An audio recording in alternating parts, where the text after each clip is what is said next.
You're watching the Kansas City Chiefs Report, powered by Chat Sports. Tyler Jones here with you. Thanks for joining us. It is mailbag time as we are taking about 2 steps back and reflecting on free agency for the Kansas City Chiefs. This was a part of our live show we did on Tuesday where the Kingdom submitted questions to us in real time. We reacted to it, and let's go ahead and get started without further ado and begin with the one and only Tony Fuentes with his first question in the mailbag this week. What is the top wide receiver in the draft? Can the Chiefs get in the draft? And what can KC still get in free agency? Well, Tony, I am glad you asked. That's a very good question. So when you look at some of the top names at the receiver spot, you got your Travis Hunters, T-Mac, those guys. But they're obviously not going to be available when Kansas City picks at 31. So then if you're going to go receiver, you got to think, all right, who's going to be still around? Emeka Ibuka from Ohio State is a name I really like that might still be around. Matthew Golden from Texas is another possibility, and I think he'd be a nice fit.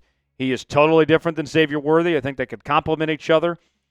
And Luther Burden, who, I'll be honest, I don't know why, but his stock has started to fall, and some people think he might not go even in the first round out of Mizzou. Very talented receiver. He could be a potential option for Kansas City. Free agency-wise, at the time of this recording, if you're looking for receiver help, you still got guys like Stephon Diggs and Tyler Lockett, among others here. I think you're going to get some receiver help, whether it be in free agency or in the draft, one of the two, and get what you're looking for. You already have 4 solid receivers with Hollywood, Xavier, Rasheed, and Juju. But I think you need one more with the uncertainty going on with Rasheed and Xavier, and then the injury concerns that are out there with Hollywood and Juju. So, yeah, you'll be getting a receiver. You'll have plenty of options to figure it out there. Folks, I want to make sure not only you're subscribed to the Kansas City Chiefs Report, but also you're part of the Noti Gang. And you may be wondering, what in the hell is the Noti Gang? Those are the people that have their notifications turned on, and they're the first to know when we have brand new content here in the Kansas City Chiefs Report, whether it's a live show or it's a news and rumors segment. Maybe we're bringing you some breaking news potentially. You want to make sure you have your notifications turned on when you subscribe. That way you're alert when we have this new content here on the channel. Subscribe now. Turn on notifications. If you're part of the Noti Gang, spam Noti Gang in the comment section. Subscribe now for free. YouTube.com/ChiefsTV. Next question in the mailbag comes from Casey Kingdom. Wants to know, what do you expect from Jaylon Moore? Very good question, Casey Kingdom. Jaylon Moore comes in from the San Francisco 49ers, where he was the backup to Trent Williams and started about 5 games last year when Trent Williams was hurt, and he did a very impressive job in 2024 filling in that role. And you look at the grades, just solid across the board. Overall grade near 75, pass block grade 73.1, run block grade of 70.0. Those are some really good numbers for Jaylon Moore, but it was a small sample size. So I think that is an important point to make there on that front, only allowing 1 sack. But even with that said, I know there's been some rumblings about, all right, is the Chiefs, are they going to draft a starting tackle? Well, Jaylon Moore's got experience at guard, and I think he's going to be in the starting lineup one way or the other. Right now, he would be your starting left tackle, but I think there's a world where he could potentially be your starting left or right guard. There will be a spot for him. What it is exactly to be determined, but at least for now, it seems to be that he is likely your starting left tackle at this point in time. So I'm excited about that, and I think he'll do a really good job. And the money he's being paid, if he puts up numbers similar to what he did last year, then that's going to be a bargain for what you're getting there. Grade the signing of Jaylon Moore, A, B, C, D, or F. It's our pinned comment today. You might get an ad break while the ad's playing. Get your votes in. Let us know. A, B, C, D, or F. Chime in the comment section. Tell me what your grade of the signing of Jaylon Moore would be. Rice Prods writes in, hashtag Chiefs, do you think the Chiefs will re-sign Rashee Rice and Worthy when their rookie contracts ends? Very good question, Rice prods. I'll say this. I think that we need to wait and see on a couple of things. And here's what the couple things are. Are both of them going to grow up a bit? With the off-the-field things that have occurred, and I'm not going to get into details, all that. You guys know the story there. Are those guys going to put that stuff behind them and head in the right direction? If they are, then that's great. That's step one. Step two is the on-field performance. Rashee Rice, I think he needs to build upon what he did last season prior to the injury and show that he can stay healthy. If he does that, that's a huge step in the right direction.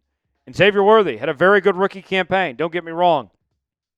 But he's got to continue to grow and show that he can be a top receiver in this league.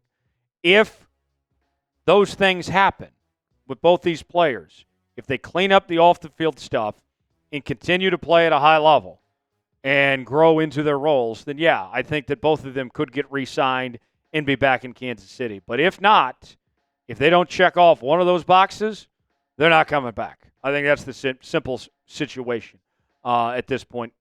Were they coming off a rookie campaign? I think it's way too early. Rice is going to be the one that we're going to know an answer sooner or later on as far as his future goes. JJ writes in, can the Chiefs sign Tyler Lockett? At the time of this recording, he is still a free agent and still available to sign with any team. I don't think he's going to cost a ton of money on that front, so that's a good sign. The Chiefs have plenty of cap space, according to overthecap.com. The last update was close to, I think, about $27 million. So they can. Will they? TBD on that. But I would love Tyler Lockett to be here. He's had a fantastic career. Played at K-State. Dad played for the Chiefs. Tulsa guy. Still looking for that ring. Great community ambassador as well. I would love Tyler Lockett on my squad. Can they do it? Yes. Will they? I would probably say no at this point, but we'll find out. Get Swifty. Is that some Rick and Morty reference or something? I'll be honest, I've never seen Rick and Morty. I know that Tex is probably shaking his head. Bad job by me. What will be Kristian Fulton's role in the Chiefs defense? So hear me out on this, folks. Let's go a little slow on this, kind of explain this piece by piece.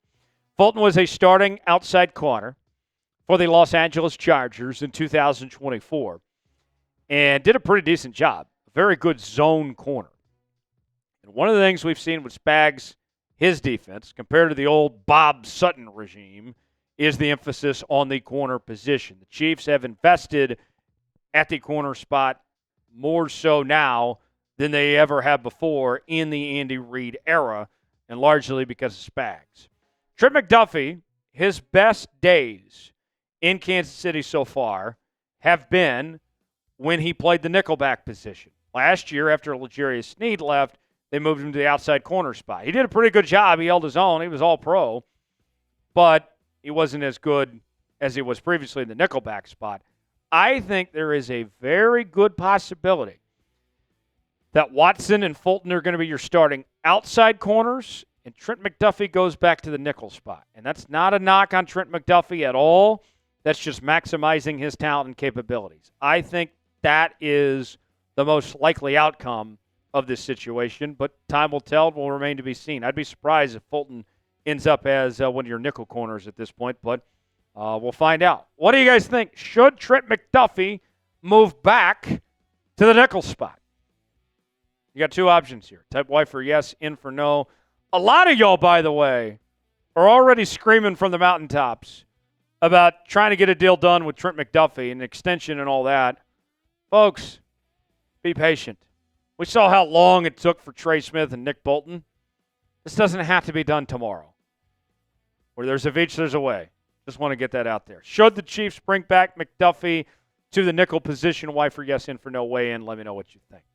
Got a great deal for Chiefs fans. Polos are on sale now for up to 50% off. Chatsports.com/Chiefs Polos is where you can get yours today. Got the red, got the gray, got the striped version. You can check them all out on our website, chatsports.com/Chiefs Polos, to get yours now. We also have other Chiefs merchandise available at that same link Go check it out today. Chatsports.com/Chiefs Polos. The link is in the comments and the description of today's video. Check it out now. Chatsports.com/Chiefs Polos. Shad with a $2 super chat. Thank you, Shad. Your all-time free agent signing regret for Kansas City? Oh, that's a very good question. Worst Chiefs free agent signings ever. That's a good one. Let me think of some of these for a moment. Gosh. There's the kicker that shall not be named. You guys, if you know, you know. I would also throw up there Bam Morris was a bad one. Eric Winston was a bad one. Peyton Hillis was an awful signing. Kelvin Benjamin was a bad signing. Those are some ones that come to mind off the top of my head of some bad signings over the years. Matt Castle was a bad addition, although that was technically a trade. If time runs in a circle, but nonetheless, that was a bad decision with Matt Castle. Those are some of the ones that come to mind of some bad ones over the years, but luckily, things have been better for how Brett Veach has done with these free agent signings as of late. Paul says, draft Devin Neal. Hell yeah, draft Devin Neal. I did my mock draft this week, and I'll be honest with you, folks. Devin Neal, it didn't work out. He was picked like 2 picks before I was going to pick him. I would love to see him there. I think it'd be an awesome fit for this Chiefs team. But with that said, it all depends on how the board shakes out. If he's available when you want to pick him and all of that. But Devin Neal would be fantastic. It'd be great to keep the Lawrence kid in town. He's had a fantastic career. He's a great runner, great pass catcher, great leader. I want Devin Neal on my team. He could be your starting running back. He could compete with Pacheco and potentially be your starter next year if you brought him in. But we'll see. We'll see how the board goes, Paul. I like the idea. Shad writes in, last question. Is Kelce's tight end replacement currently on the roster? I would lean towards no on that answer. Jared Wiley's, I think, very solid, but kind of remains to be seen because we didn't see much of him last year with the ACL injury. And Noah Gray, I like Noah Gray. You guys know I'm a big fan of Noah Gray. But this is a reality that Chiefs fans need to accept. And I have been telling you this, and some of you don't want to believe me on it, but the truth of the matter when it comes to Noah Gray, he is one of the best number 2 tight ends in football. But he is not a number 1 tight end in this league. Plain and simple. I love Noah Gray. I'm glad that he's here. But the day that Travis Kelce steps aside, you're not promoting Noah Gray to that number 1 tight end role. And if you are, that is a mistake. He cannot carry the tight end position by himself. You're going to need more than that. Appreciate you joining us here on this edition of the Kansas City Chiefs Report. For continuing Chiefs coverage, subscribe now for the latest happenings in your favorite team all offseason long. I'm Tyler Jones. Thanks for joining us. We'll see you next time.